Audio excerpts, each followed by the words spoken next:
Vi bliver født på motorvej med 120 i timen. Nogle drejer af, andre ligger i overhældingsbanen. Jeg tror på, at jeg selv kan ændre kursen. Jeg ligger ikke bare og venter på, at de gode ting kommer. Hvis jeg er utilfreds med noget, så ændrer jeg det. Det er mig, der spørger.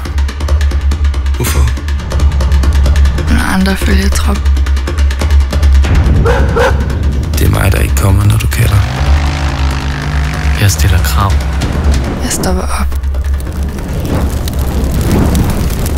Jeg gør tingene på min egen måde.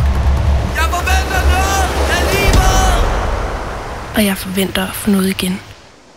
Du bliver nødt til at gøre noget for at få noget. Det er karma, og vi tror på det.